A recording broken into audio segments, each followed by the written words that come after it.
room to actually connect with people and get underneath it, right? Because clearly Vox has gone like so much of the media left. And it's not about left or right at this point. It's about the fact that Vox, literally like so much media left of center, no longer is trying to actually have a discourse, a dialogue. They're simply trying to run a narrative. That narrative will determine what facts they'll report. It'll determine what facts they'll substantiate, and it'll determine what opinions they'll allow in. Meanwhile, Vince Vaughn, similar kind of thing. You know, if you remember, he was at a football game, hung out with Donald Trump, shook hands, had fun conversation, and got blasted. Vince Vaughn's an independent, always has been. Claims the only person he ever actually supported was Ron Paul, ran as a libertarian. But Vince Vaughn's point was this, and I thought what he said was so amazing, because he said, he did an interview, I don't know, the LA Times or somewhere like that. He says, look, you know, the reality is, he's like, I grew up in a household where we learned to value diversity of ideas. And the most powerful thing he said is, the truth is, we should make the most space, have the most capacity to allow and protect people whose opinions aren't like ours. That's actually what free speech is about. I get it. There's limits. I get it. You can't yell fire in a crowded theater. That's like the old standard, right? Like that's like so 100 years ago. But I also get that you can't put things out like, you know, I want to go chop everybody's heads off who's blank or whatever it is. I get you can block moves to incite violence or excessive hatred, but blocking people for having views you don't like, blocking people who say there was fraud in the election, seriously? I mean, FYI, there was fraud in the election. Whether it's going to get Trump elected or not, whether it's enough to do that, are you kidding me that there wasn't fraud? I mean, you'd have to literally be living under a cave below Joe Biden's basement to think that there wasn't fraud. I mean, maybe the right had fraud too. I don't know, but there was fraud. There was fraud all over the place. So if someone says there's fraud, for that you are censored and not allowed to speak. I've said it before, the editor of the Daily Wire simply wrote, this should go to court. There's enough information to investigate this. And his tweet got censored as misinformation. Where's the misinformation? We should go to court? That's where you take issues that are divided and solve them. I think there's enough to look at. That you censor that as misinformation. That kind of censorship is hurting this country, and it's going to hurt the left and the right, and it's going to prevent us from moving forward. No matter who wins this election, guys, no matter who comes out on top, I've said I think it's going to be Biden. Whether it was stolen or not, I didn't say it wasn't stolen, in my opinion. Parts of it were. The Democrats knew mail-in voting would get them elected. I mean, they knew it. They knew more Democrats would vote. And they knew all kinds of people would send in 3 ballots, and it's easy. My ballot, like I said, my ballot in my house in LA, somebody forwarded it to me in Florida. I filled it out, signed it, and dropped it in a box when I was back in LA. Anybody could have done that. People get 3 ballots, but you move that person's ballot. The Dems knew what they were doing. But either way, no matter who wins, we got to move forward. So I got 2 great guests in addition to Judd tonight. We're going to get to them in a minute, but I want to give Judd a because Judd, thank you for being here. Always good to see you, Judd, you are a fierce conservative, and proud of it. And you've got a book. I'm holding it up. Reasons why not to be a liberal. So if that's not provocative, I don't know what is. And how to enlighten others. Oh, see, that's in the fine type down down even here. more How to offensive. enlighten others. There, Bruce puts it up so we can see it clearly. And Judd, I want to ask you a couple questions. First of all, I go with the buy the book even if you don't agree with it. That goes back to my, when I had my second book come out and Bill O'Reilly put me on and said, half this book is crap. Put me on his show. It's like, half this book is crap. And I was like, okay. He's like, but I'm going to still tell people you should buy a book because it's a smart book. And Judd's a smart guy. So even if you're like a liberal, you might want to see why conservatives think being a liberal is so bad. So I'm going to put the book down. Judd, before we get to our other 2 guests, I want you to give, and again, I don't want you to go through the book. You read the book if you want to find out. I want you to tell me what the Judd Dunning mission is. You wrote this book for a reason. It's not to get a bunch of people to sit in the library. You want to change how people think. I do. What's the mission? So I just have to say, it made me reflect when we were talking. It's like when I was a liberal, which I was a super liberal when I was younger. You were? Oh, for very, very long. Actually, okay. I was in college. I got, brainwashed at Colorado State University. I mean, really, it was white, corporatist, racist America back in the 80s. And I was so disgusted. I saw Spike Lee's movie about Malcolm X. Yeah. It was a good movie, by the way. It was a good movie. I took the LSAT to become an ACLU attorney. And then I was on my way to law school, and then I was going to the Peace Corps. Then suddenly, when I graduated, I sold everything. It's in my book, and I cast off capitalism. My dad was like, "Why did you just sell this new car I just gave you?" And I moved to Europe, never to return, straight up. But, at the time I was an intelligent liberal. And now that when I became a conservative, I'm a stupid, racist, recalcitrant, morally oppressive Which is Republican. Because you're still the same smart I'm the same person. And you're actually I want people to know, I know Jed personally, and this is part of it, because I think our failure to acknowledge people as human, we can't because of their political ideology. Judd is not only a very caring human being, you're sober. I am sober. I've watched you. You sponsor lots of guys. I do. Don't pick political ideologies. Mm-hmm. You're compassionate. You're spiritual and metaphysical. You're thoughtful. You're caring. And you actually care about people, whether they agree with you or not. So to throw you in a camp, I always joke, Judd's not a racist, but Judd really is not a racist.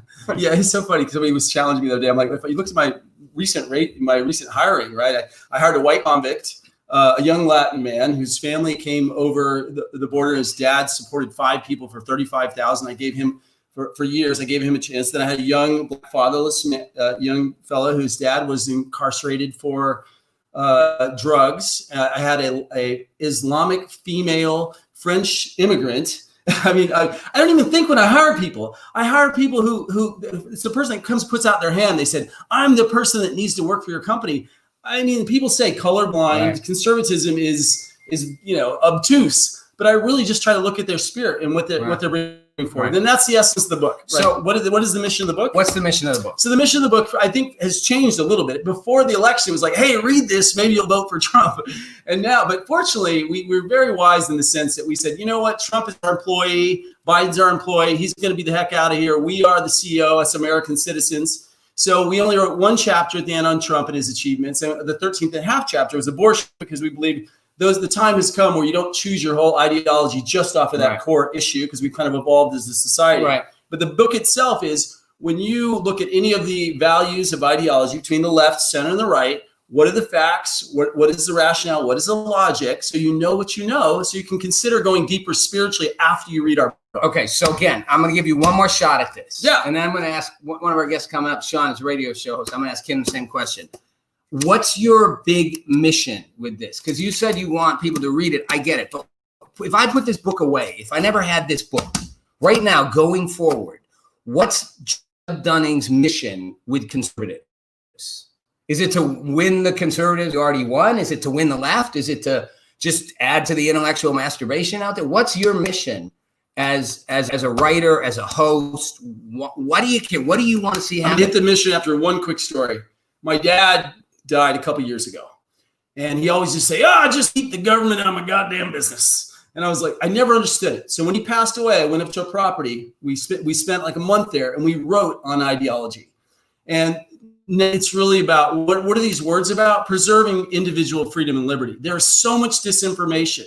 There's so much information about race. There's so much disinformation about race. There's so much censorship in the First Amendment. There's so much misunderstanding on the Second Amendment. I mean, we have to be conscious citizens now when media is telling us a different thing. So this is about us knowing what we know, and then being able to defend our positions without getting gaslighted and taken out of the sense. I want to preserve freedom. You want conservatives to freedom and leave a legacy. You want us to understand a good conservative, how to fight the fight. No, and I also want moderates and liberals to understand conservatism. So because there'll be more if there's more understanding, there's more meeting. And I don't think people do. All right, let's get to it. Okay. We're moving. I got 2 awesome guests. I got Sean Thompson and I've got Rami Franco. Rami, thank you guys for being here. Rami, admittedly a leftist. He actually is also kind of a tech genius. He was part of you guys there, Rami? You guys there, Rami? There you go. Hey, Rami. Rami was Rami goes back. He was actually, it's fascinating. I just learned this recently. He kind of does innovative tech and helps companies sort of understand how to problem solve both at an international level and kind of on a media level. But what fascinated me was he helped develop the MPEG-2 for Universal Studios and Panasonic. I mean, that you were talking base. This guy understands technology. We communicate with it, which I think is fascinating. But on the political side, Rami was a Bernie Sanders delegate, so giving him solid credentials. For being on, Thompson, thank you for being here too. We got Sean. Sean, where are you, Sean? There you are. Hey, Sean, thank you for being here. Sean, can we hear you? Hey, Sean. Sean, I'm not sure if we can hear either your audio. We're not hearing Sean. Let's get Sean's audio working. Sean, radio show host in Chicago. I've heard Sean on the radio, and Sean is good on the radio, guys. This guy is like made for radio. He's a good-looking guy, good for TV maybe, but he is the conservative.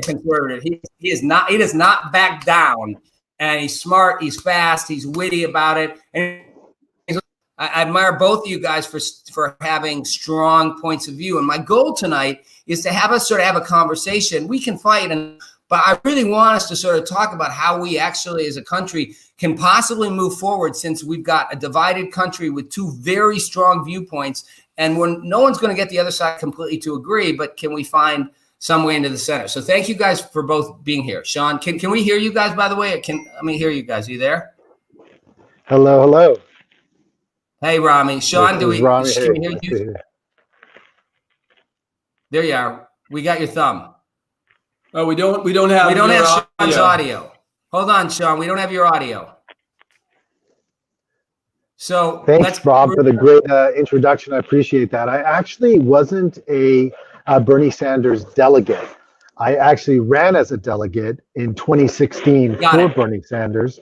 And then I was elected as a KDEM, a California Democratic Party delegate from the 46th Assembly District. Okay. All right. So listen, I upgraded you a little, Rami, but you know what? In the era of fast and furious fake news, who would know the difference? You know, I'm on it, right? And besides, just being fair, you're more on the left where a lot of stuff gets invented. I'm just saying that to me is the reality. The right doesn't invent as much. And, you know, so we're padding your resume a little bit. I mean, Joe Biden he doesn't talk about it very often, but he's also a direct relative of the great Viktor Frankl. Is that true, Rami? Yes, and also Dolphy Frankl, the painter. Both of them survived Auschwitz. And unfortunately, 72 relatives of mine did not survive. I'm sorry. But Viktor and Dolphy both continue to be very productive and do truly wonderful contributions to humanity. Yeah, for people who don't know, obviously Viktor Frankl was a pretty big figure. You know, meaning, yeah. What's that? Yeah, his book, Life's Search for Meaning. Yeah, huge, and obviously pretty much of a leftist too. Sean, do we have your audio now? Yes, now we're good. I needed Rami to come to the cigar house and help me, but we seem to have patched it together. But look, you know what, Sean? By the way, this might be Facebook just, you know, messing with you because you're a conservative. No, not really. This was all on us. Facebook did this one. I even run from conservative. I have to tell you the truth. I hate those kind of labels because the reality is I was listening to you talk earlier. And the thing about our diversity of opinion, that's the beauty of humanity. We all have a diversity of an opinion. We're different human beings, but we should always have a uniformity of principle. And that principle should be that we should be stoking each other's liberty and freedom. And, you know, one thing I've come to notice is it's amazing to me how the people who hide behind the word liberal, in every single one of their policies, it's about force and control and extortion and manipulation. And me, as somebody who's labeled conservative, I don't want to force anybody to do anything. In fact, every policy I have is about the absence of that. So I think that's something we need to talk about. And then we could get into, you know, what a tragedy it is that people have always been killed. And it never seems to, you know, tragedies of the Holocaust and different kind of atrocities on humanity. And it always seems to come from one philosophy. It always seems to come from one ideology. And that's the ideology of control and manipulation and force. It always seems to come from the left. Yeah, I mean, it's amazing. Rami, it sounds like you're distinguishing between left and fascism. Rami, that's a fair. I don't know if we can. Rami, let me make you respond to that, okay? Because in fairness, and again, I'm the independent here. I'm trying to be really fair about how I see this. I'm also a Libra, so you know, it is hard not to see there's some elemental truth in what Sean is saying, whether you think it's all true. I mean, Hitler was a leftist, you know, Mao was a leftist, You know, Lenin and Trotsky were leftists. They, Castro was a leftist, and they exercised massive control. But more importantly, in the United States, like I made the joke about Gavin Newsom, I'm in California right now. His control, their lockdowns are unbelievable. And yet he goes to a party for one of his political advisors, gets caught red-handed, and then comes back and says, literally, my hands are in the cookie jar. Oops. You know what? I probably shouldn't have done it. Like, you probably shouldn't have done it. You're telling the entire state, you're telling thousands and thousands of businesses to shut down, but you go out and party. And that's where conservatives and independents go, really? I think the self-sacrificial ideology of the left, which is like we're all going to have higher taxes, we're all going to make sacrifices. I don't think it applies to the elites. And I think that's what we're talking about is like, how does it apply to the common citizen and how does it apply to the elites? And also, Rami, I see you smiling. Because you're getting beat up on right now. Don't worry. I think it also doesn't apply. Even I want to stick up for him now. To the elite, right? I think it also. So, how much applies to common? And this is the issue. We're talking about freedom. I know Rami from 20 years, and we all love liberty. Matter of fact, we have many civil conversations about the center of America and the way forward. Rami, you get a chance to talk, and then I want Sean to actually stick up for you. See if he can make the case, and then you can. But Rami, when you talk, I'm sorry. Go ahead, Rob, please. Okay. No. So when you talk about people like coming from the left, like Mao Zedong and communism, like I don't even see like modern communism that we've seen in our history as being from the left. I mean, it's ridiculous to even say that, because what communism as an idea is beautiful, but in practice, it has actually led to dictatorship. And I'm absolutely against dictatorship. I think, in fact, the United States should stand up against all dictatorships. The idea of having kings and queens. I mean, we're constantly having candlelight conversations when we're living in a light bulb world. And that's the problem. You guys are talking about the 1900s. No, I'm talking about Bernie Sanders. And you're mischaracterizing a lot. Now, Bernie Sanders has some great solutions.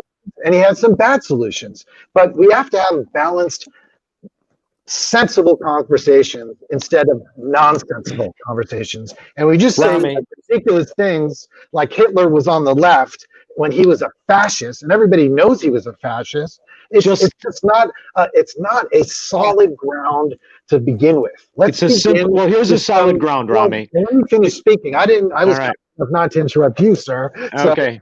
Let's start with the equilibrium of allowing each other to talk. So let's start with terms that we define and that we're clear about, because just saying liberal is bad or conservatism is good, like you said, Sean, it's nonsensical anymore, because people don't even know what these mean anymore.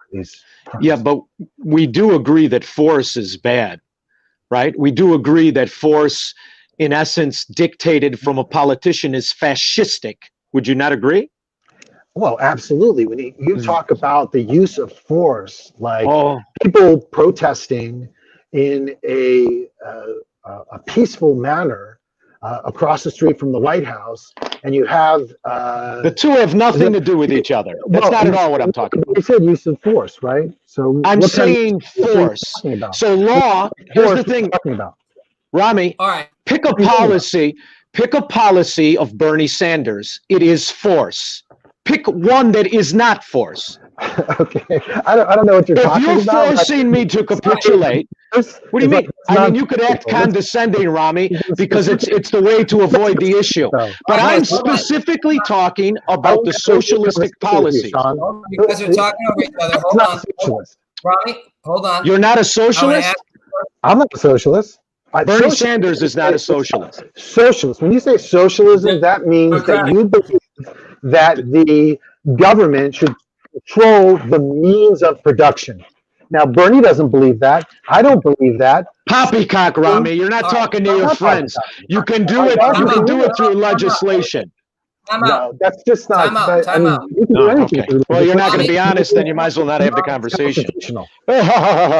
Ridiculous. It's ridiculous. You are being ridiculous. Hold on. Okay, hold on, you guys. Hold on. So I don't want this to devolve into Rami, you using like sort of, I maybe made a mistake in going into the past because I don't think it's really about that. I'm not getting lost in an argument about whether Hitler was a fascist or a leftist or both. What I want to do is I really want us to look at where we are today. So I'm going to ask some questions. And one of the ground rules I want here, you guys, is, let's keep it to something that applies the average person out there listening. So Rami, the average person out there in America who is not a super left person, who's center or right, that person honestly feels, I feel it, that their state governments, often their local governments, have literally imposed restrictions that are extreme and, as Sean would put it, are controlling. And again, they can argue why they did it. But, when you've closed houses of worship, when you've closed businesses, when you've told people to stay home, not celebrate Thanksgiving with other people, and then you go and you let protests happen in celebration of Biden's victory, and you don't say that's bad, you clearly have a government in a state that is trying to control what people do. Would you at least acknowledge, whether you justify it or not, that that's what Sean's referring to as government trying to control you, trying to tell you what you can and can't do. I have to interrupt. I'm going to interrupt for 1 second. So when we set up tonight's show, we swapped out internet cable. So they're getting a lot of the show is dropping out, Rob. So we need to swap out cable. So can the producer come on for a second, Bruce? All right, we're taking a technical. Bring it on, Bruce. I'm here.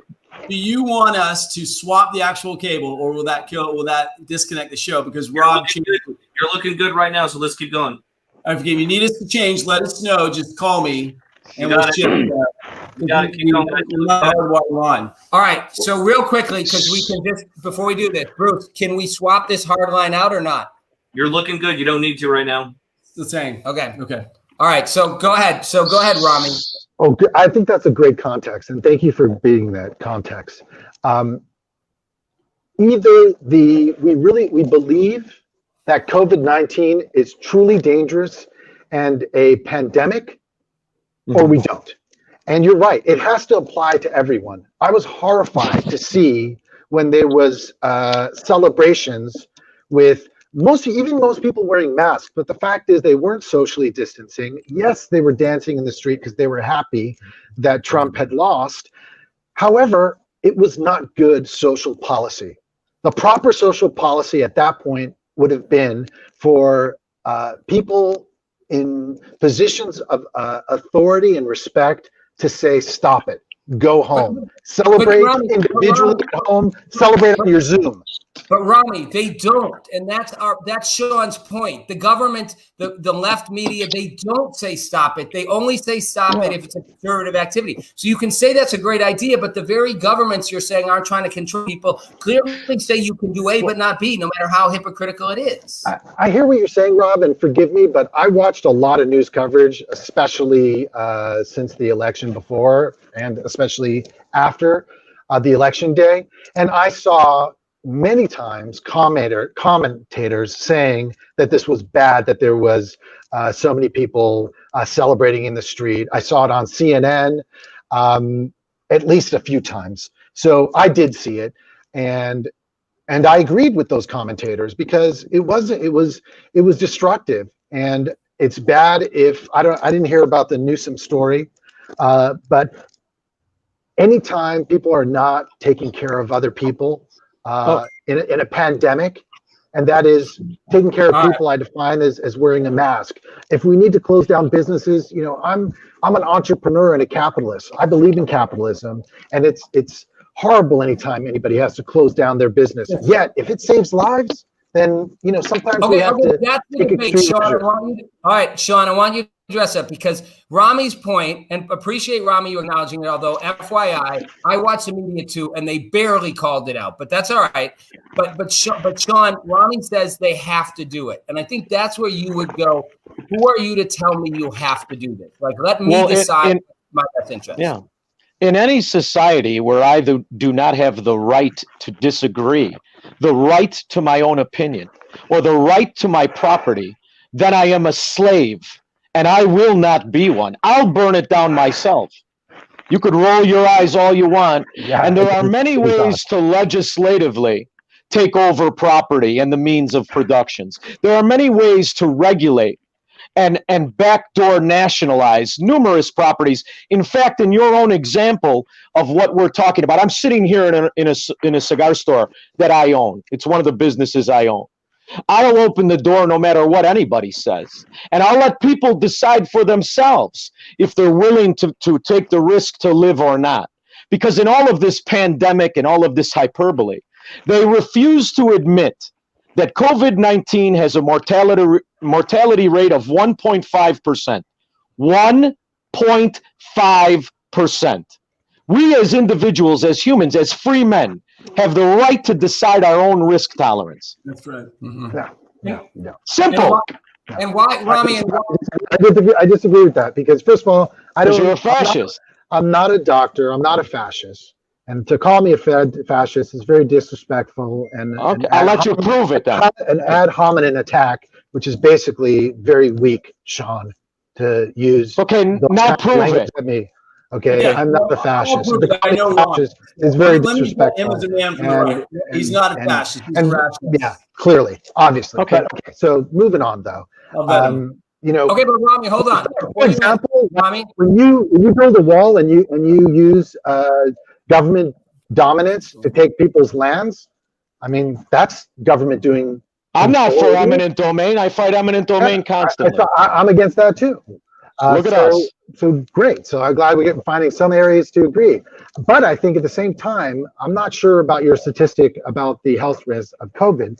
But when people's actions endanger other people, it's good when there's some regulation to step in and say, no, this is not just you do whatever you want. You don't get to yell fire in a theater. You don't get to just do whatever you want. You're the one yelling fire. When it can damage and hurt other people. You don't get to do just things that can hurt other people. You're yelling fire. And you want to smoke in your business, then you smoke as much as you want. If you're yelling fire and you're causing other people to shut down businesses. But that's not You're saying you know better than the business people. Loudly and loud, like blah, blah, blah. But the fact of the matter is, you're not being honest and you're not being genuine. And what you're saying is ridiculous. You're the one that wants to shut down businesses. I want to keep them open. I want to protect people. Hold on. I haven't talked that much. Yeah. I'm going to jump in. So, protecting by the way, people. can you hear us clearly now? Because we cleaned up. You don't get to protect me, Rami. Well, I don't need to protect you, but you have an effect on other people. Rob, I'm going to start muting people so that way you guys can talk. Yeah, you got to mute Bruce, real quick. Can you hear us, Bruce? Yeah, of course. Is our feed good? Yep, you're good. Okay. All right. So you guys, Judd wants to talk for a second. Yeah. Okay. All right. So let's just be humans. Let's not be on a talk show for a second. All right. Yep. I like that. So first of all, Rami and I are 20-year friends, Sean. Sean did an amazing interview on my book the other day in Chicago for Steve Cortez. He's a great host. Rob is a passionate independent. You know, the night that we had the election, we had a mixed crowd of people here that have a respectful opinion, and I am fiercely to the right. I think the election was stolen. I don't like any obstruction to individual rights, but I respect the fact that we had this diametric pressure that goes back and forth, 51-49, 49-51. I think the process was contaminated, and I think that people like Rami are standing their ground. People like Sean are standing their ground, but we are devolving right now into the base arguments of left and right. Now, Sean, you're a new friend of mine, but I know there's somewhere else we can go. And I'm interested because Rami's actually going to write the response to my right-wing book with me. So we've got a rationalist on there. We've got a very intelligent person. And a lot of people, I have so many friends. Let me just say this. I have so many friends blowing up, like losing friends during this election. Rami and I, he's the most left-leaning guy I know, and we have the best conversations, and that's America. So I'd like us to get to there with Rob Show. What's the way forward? Yeah, How can we find that? Well, this is the agreement. This is the agreement that Rami and I should have if we are principled in Americanism, right? The agreement is very simple. If you believe in the Constitution, if you believe in the individuality that the Constitution is built around the Enlightenment, then you believe on my base freedom. Simple. You believe on my right to disagree. Only one of us is promoting policies that eliminate the other's ability to disagree. See, to me, that's very simple. That's very straightforward. I don't want to ever control Rami's opinion. I don't want to control his business. I don't want to control his work environment. You see, in this conversation, I'm the liberal because I believe in the principles of Americanism. Everything else is not. Rami, so I want you to respond. And here's my goal. My goal is a common ground. So I'm going to ask you guys both one thing. Rami, you got upset that Sean called you a fascist. I get it. So no name calling, please. But Rami, you keep making this smirk every time he talks, which is the equivalent of saying you're an idiot. I'm just being honest, watching. So to me, no, I'm just saying, like, if Sean is a smart guy and you're a smart guy. So I want, show that same respect you want him to show you, because every time you smirk, it's sort of suggesting he's an idiot, and he's not. He's making a really valid point, as are you. And I want to find where that common ground is. But he's saying, I feel like the right is censored. And I think it's hard not to argue that's a case. I mean, I don't know, you could say there not be. Rob, if that's what he said, then we could actually have a conversation, but that's not what he's saying. And I appreciate your translation of what he's saying, because if that's what he says, then we can actually talk about. Okay, hold on. Let's start there. Hold on. Let's start there. Let's start with a common ground point, because we can argue all day. So common ground point, Sean, I think you would agree that you feel the right is being told what it can do, what it can't do, whether you can have dissent, whether you can have disagreement. That would be a statement you would agree with, right, Sean? Unequivocally. So, you said if that's what he's saying, we can start a dialogue. So he's unequivocally saying that. Well, I think there's times that people on the right are being censored, and I think it's not right. I believe that everybody's opinions should be heard. But that doesn't necessarily mean that's the best policy for a society. But let's start there, Ron. Well, it is a foundation that everybody should have the right to express themselves. But Rami, press is a fundamental part of liberalism. But Rami, but can you hear me? Yes. You don't. I can. I just need you to acknowledge it's almost impossible. I mean, people on the left say, no, it's both sides. The reality is, if you say, look, even Trump saying there's fraud, he's allowed to say there's fraud. I used the example earlier, the Daily Wire guy saying, let's go to court. The New York Post publishing a story about Hunter Biden that nobody disputed necessarily was or wasn't true, but was clearly investigated by the FBI. Simply reporting those facts got their Twitter feed blocked until they would take it down. That is not happening to the left. It only happens on the right. So just start by, if we can at least acknowledge that, would you think that's okay? I mean, because it clearly does happen. Well, those are examples. And I'd say, like, for example, when, people on the left and Democrats were very upset when, for the first time, Comey came out and a couple of days before the election gave his opinion about an investigation, which was completely ridiculous. And that was covered in excess. Hillary's lost emails was covered in excess. Yeah. So there are times when also the Democrats suffer from the vulgarities of the press. And that was pre-Trump. I mean, so to always say, it's only happens to the Republicans or it only happens to the Democrats. It does.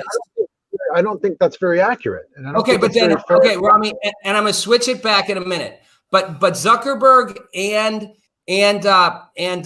Twitter CEO Dorsey both were asked in Congress to name one prominent liberal person or group that had been censored, and they couldn't name one. They literally couldn't name one. They're like, "We'll get back to you." It's like they couldn't come up with one because it almost never happens. So I'm going to say, if you're going to sit there and say it's even, I think you're missing an opportunity. Because I think you have some really great ideas, but I think part of the problem the middle and the left and the right have is this blanket denial that there's a double standard out there. And I think there is. Yeah, I just want to say, I know Robbie's in Shabbat tonight, and I'm in Shabbat, and I just saw your family. So, Shabbat Shalom. Yeah, Shabbat thank shalom, you. my Thank brother. you. Thank So you. listen, I think Rob is dead on point. He's identifying the media as changed in the last 6, 7, 8 years. Yeah, post-Trump. It's definitely gotten Trump. more aggressive. I mean, they just said today in the news that 20% Twitter action was foregone to repress information after the election that challenges fraud. Anytime I post anything right now, I'm being blocked as misinformation. If I'm tracking any alternative information, this is really bad. But I want to say this, guys. I want to say, so here we know the media is involved, etc. So what is the common ground? I'm interested in this conversation.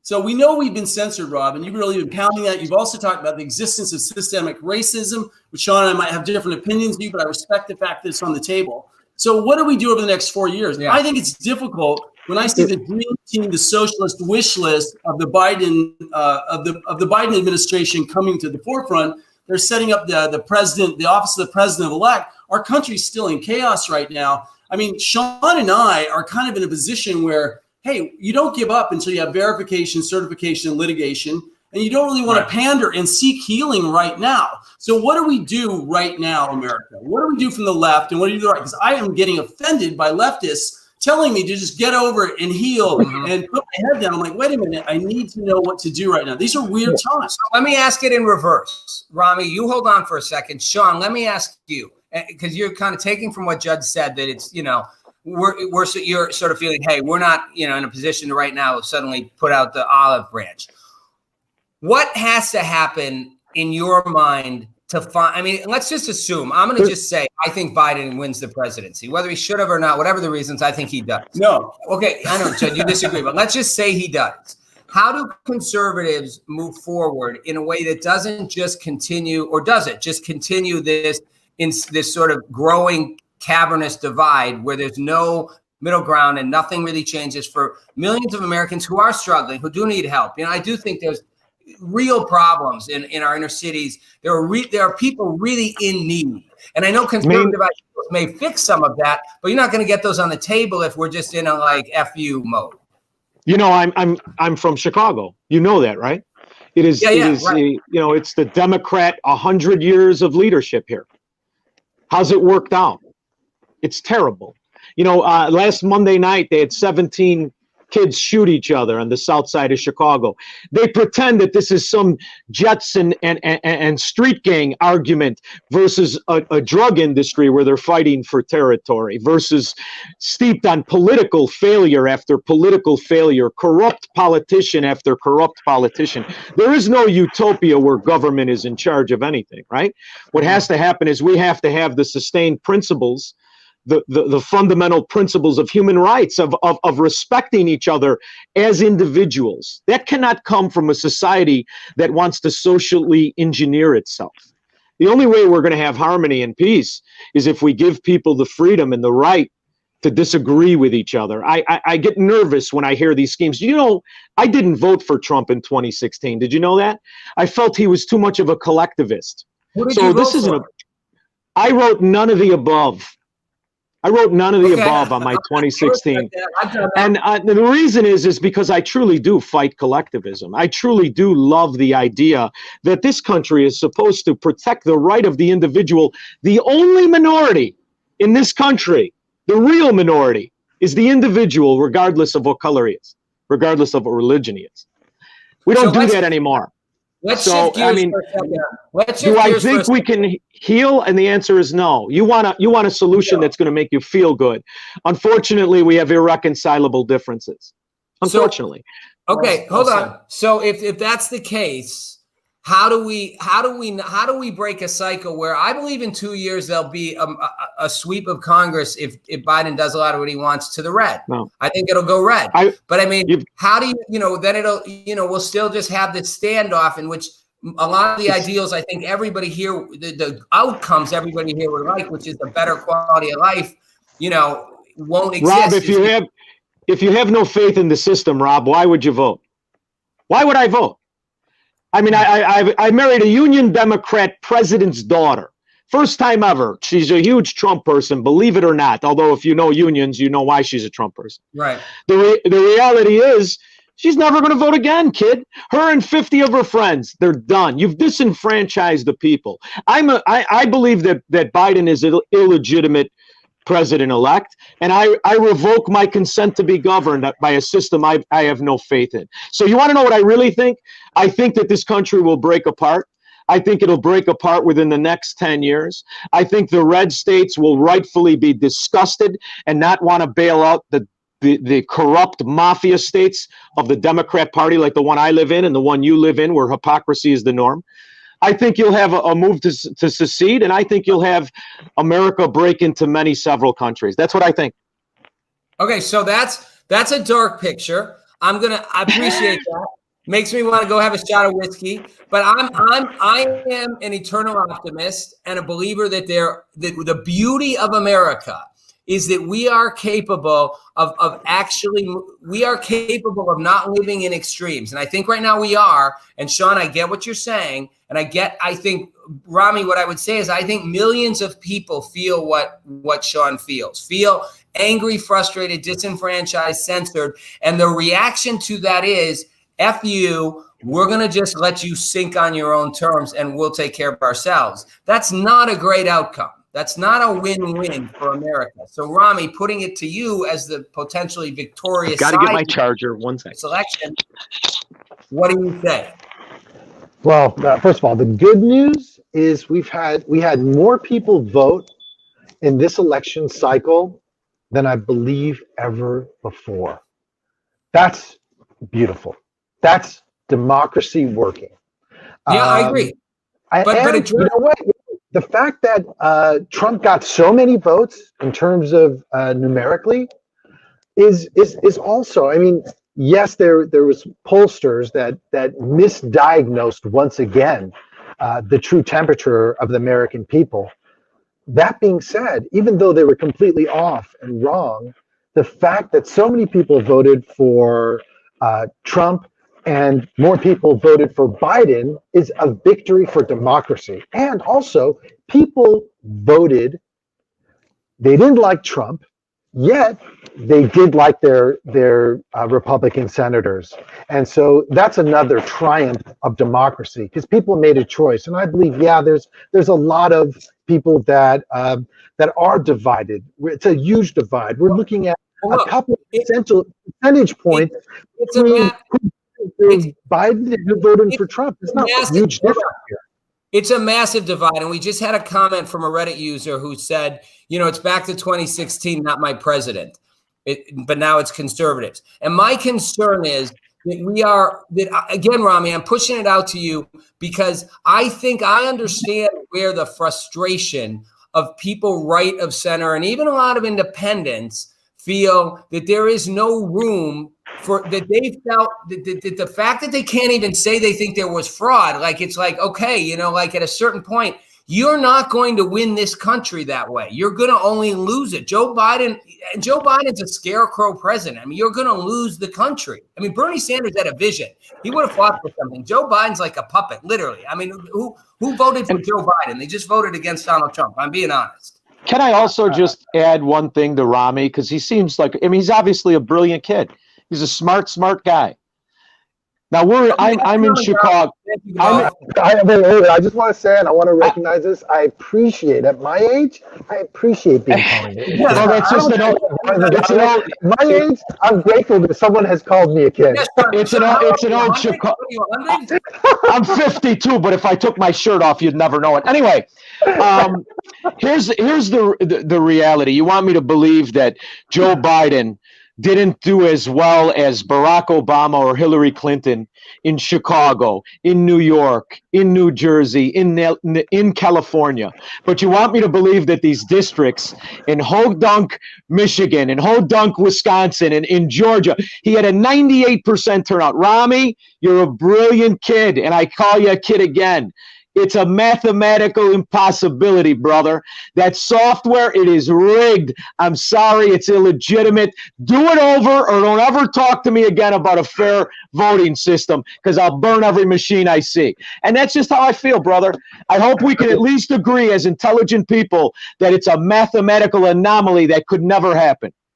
I mean, I'm sure she felt the same way. I mean, she felt the same way when she won the popular vote but lost the electoral vote. Almost the opposite. It was she only had 232 electoral votes, and Trump had 306. And now it's the opposite. Now Biden has 306 electoral votes. That's a coincidence, huh? 232. It is. So Hey, that's an unusual coincidence, Robbie. There's one of those anomalies again. Maybe we're just in a simulation and some greater being is playing with us all to see if we can find our humanity. But let me say something. The fact that, look, I don't expect either one of you or Judd. I mean, Judd and Romney know each other, but I don't expect you guys to suddenly agree with the other side. But for my little experiment, the fact that you can laugh and joke and make fun of each other in a healthy way, like calling them kid, like, oh, wow, thank you for that, respect each other. To me, that's what's been missing in America, that if you have a different view, it's like, F you, you're a racist, you're a horrible human being, versus no, all right, I'm not going to agree with you. I'm not going to think you're right, but I can at least treat you as a human being. To me, that's at least where humanity and democracy has a shot. I mean, would you guys agree with that? I have no ill will towards Rami. I have no ill will towards anybody. No, I mean it. I don't want to force anybody to do anything. And, before we go, I just want to say something. I know you're both Jewish. I worked at the Chicago Mercantile Exchange, which actually was a tremendous changing in my life. It saved my life, and a Jewish fellow was integral in it. And I'm fascinated by tyranny around the world and how people have really slaughtered each other. I find it amazing. It's always about political beliefs. And you know what astonishes me? The way that the Jewish people, the way they stoked hatred for the Jewish people in Germany, in Nazi Germany. Do you know how it was originally? They accused them of being rabid individualists and capitalists. That's how they stoked the hatred. They accused them of never caring about the country more than themselves because they were capitalists. So, I'm very aware and very afraid when people try to social engineer society and income and individuals. That's why I think we should all watch it. We should all be very aware how easy. It's not that long ago that happened, unfortunately. Right. Could happen again. It's a good point, Rami. Let me pick that up because obviously, you talked about the number of people lost in your heritage line, bloodline to that. And Sean's point is a really strong one, which is the Jews were attacked and persecuted for being different, for being individuals, for being capitalists, for trying to stand for that. And it wasn't just about their faith, right? I mean, it was actually about how they represented themselves as a Jew and as a descendant of that, but also as someone who's, a democratic socialist. How do you respond to that? Because that is what conservatives feel. The attack is on our individuality and that it's not on our policies. Well, I mean, first of all, I don't consider myself a democratic socialist. Okay, sorry, I put that one in. But that's okay. But that being said, yeah, it is a major fear of the Jewish community. Not that I'm speaking for the entire Jewish community, but always a concern is being scapegoated, is anti-Semitism. I'm an American, a loyal American. I love this country, and yeah, I'm always concerned when any country starts trending towards fascism. But because Rami, oftentimes fascism is linked with demonization of minorities, and anytime a leader demonizes a minority, like calling some Mexicans rapists and some Mexicans good, when you start demonizing any minority, my red flags go up. Okay, Rami, but here I want to stick to this for a second. But I was asking you about Sean's point that the true demonization has not been of Mexicans and black people. I mean, they voted in higher numbers for Trump. The media's made a lot out of that. But the reality is, I'm talking about Sean's point that there has been a demonization, not of a minority, but of a sort of they become a minority in the sense that the media kind of makes it seem that way, but of people who are more conservative. And Trump supporters in general get labeled as racist. People who, so to his point, does that not scare you that we could do that and that's destructive to the soul of a fabric of a country? Certainly, when after Charlottesville and you had people marching saying Jews will not replace us, that was very scary for someone like me. But let me finish. But when that happened, people marching with torches saying Jews will not replace us, and then the top of our leadership didn't condemn that and said there were good people on both sides. That's scary. That feels like towards fascism. On both sides of removing history, though, that's the most distorted fact of racism. We covered that in our book. The actual framing of that is there are good people on both sides of whether we should replace or remove history, and that's another media lie that has gone down this racist line. But I'm actually it was a poor choice of words. It wasn't a common. Rami, it would have been the right move. Rather than argue about this, and you're both, okay, I get the point. Let's not forget how it happened, Rami.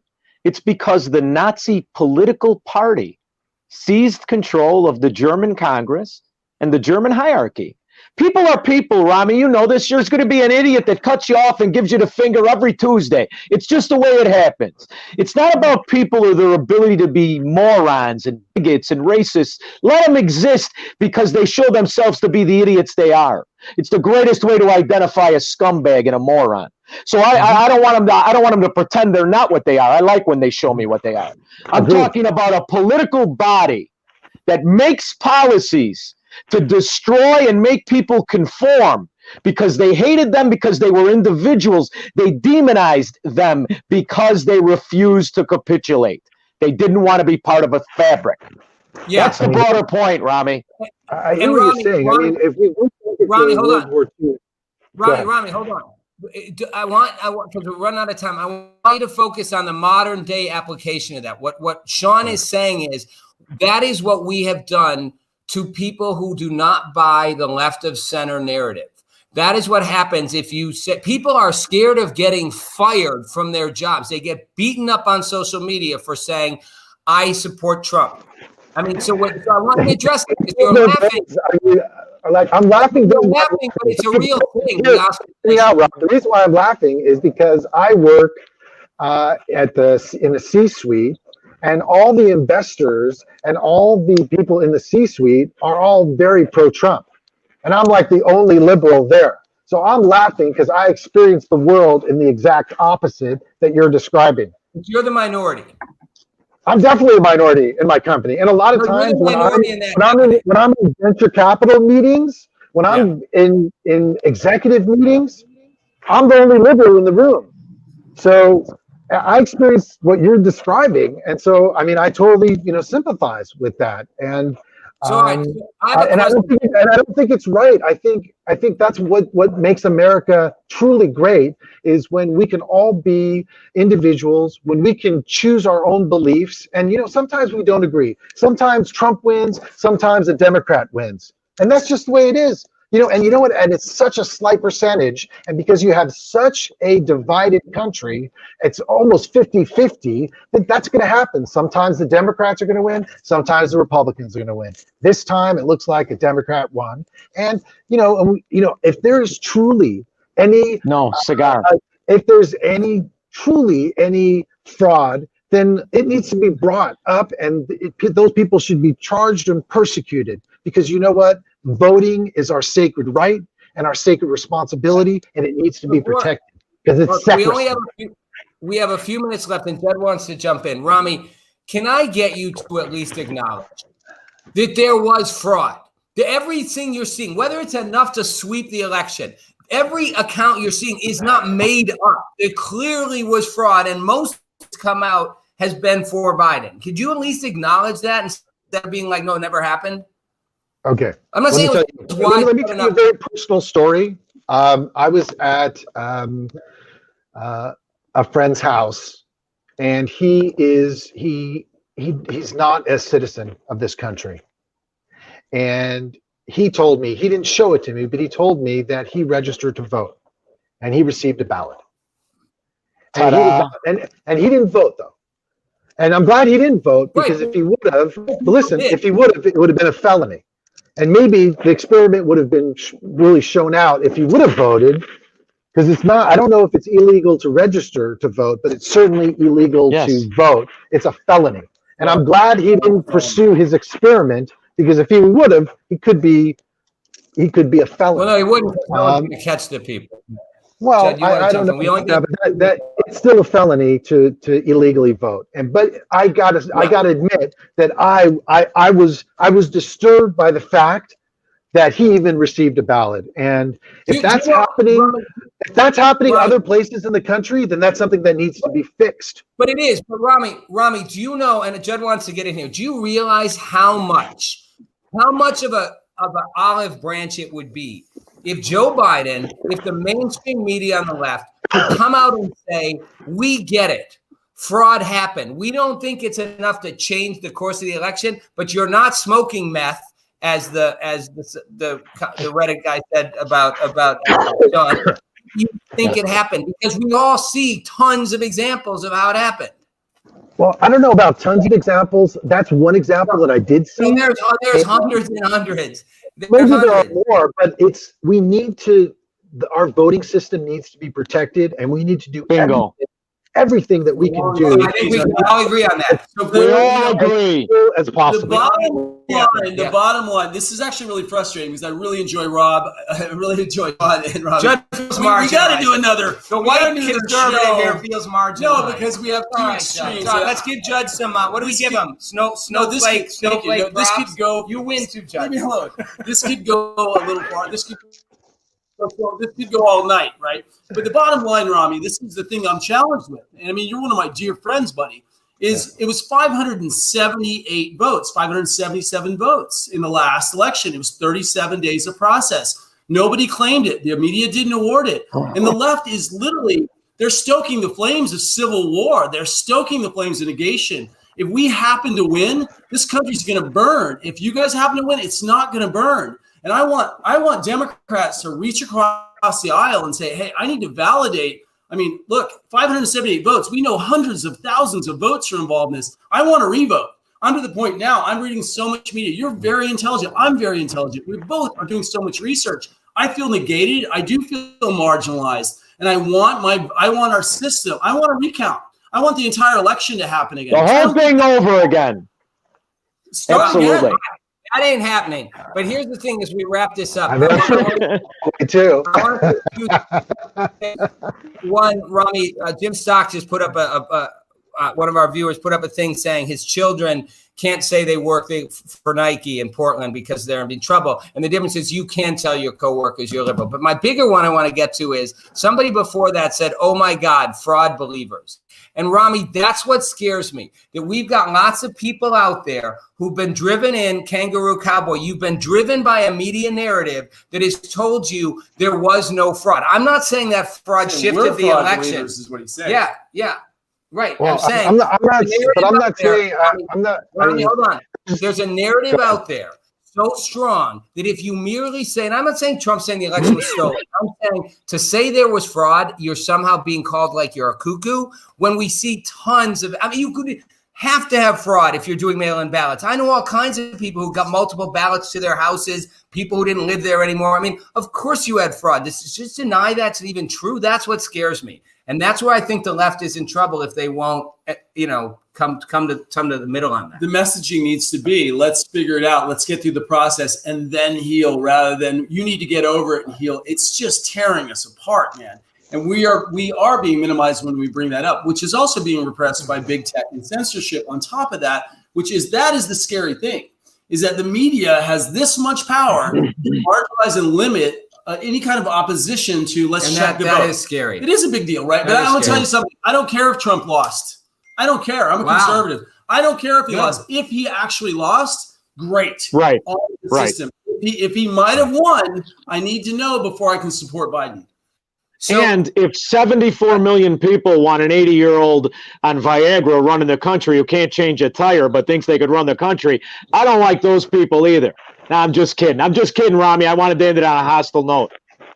So you guys, we got to wrap it up. But can we do this again some point? Can we have a round of this? I had a great time. I'm very flattered. Likewise, I'd be honored to be. And also, I gotta say, I've been reading Judd's book, and it is beautifully written. And while I don't agree with everything, the content, but the intro and his personal story of discovery and his journey from liberalism to conservatism is fascinating and is insightful. And I look forward to reading the rest of the book. Oh, you guys listen. And you're all good kids. We're all kids now. The guy's 100. He's got something going on. Chicago talk. We love you. Listen, you guys. My whole thing is always, thank you guys for being here. My whole thing is about, I am determined. As Judd knows, anybody out there watching knows, I will not stop trying to find the common ground. And I will not stop trying to argue for what I think is true and not true and be fair about it. And I've been pretty clear on this. And someone's going to look at me and be like, oh, you're a conservative. And the truth is, I'm not. I mean, you can say I have conservative views in some things, liberal views in other things. And the reality is, I'm just determined to get to the truth. But I also am determined that people will have different views of truth. People have different views of what they think is right. We have to keep finding common ground. This dialogue, whether everybody suddenly agreed with each other, no sudden big moment. But there was a humanity in it, and I appreciate that from you guys and everybody out there. This is where it starts, because otherwise, Sean's prediction that we just splinter apart and ultimately state starts to see, that's not a good outlook for the future of America. If you actually care about the country, if you actually care about what's going to happen to millions and millions of people who actually want to have a good life, and I'm also talking about those most impoverished, those most who are like, if you're on the left, how about those impoverished communities, those underserved communities that you clearly say you care about? You're not doing them any favor. I'll be honest, I've talked to tons of people in those communities as I've been doing my show who tell you they don't feel like the Democrats have done much for them. They don't feel like Black Lives Matter did much for them. They feel like their needs and problems just get ignored over and over again. If you actually care about them, then we need to find a common ground, because otherwise we just continue a cycle of destructive violence and division, and both sides will just keep playing at it. That's my last take on it. Thank you guys for watching. Thanks for all activity. You guys are a guest. We're going to do this again. Thanks, Judd. Read his book, 13 and a Half Reasons Not to Be a Liberal. Rami's reading it, and he is a liberal. Come see our show. Come see our show, Smack and Cheese, talking smack over talking smack over mac and cheese, 1:30 on Sunday. It's great to make a show at the Independent. We're enjoying it a lot. We are. Thank you guys for watching.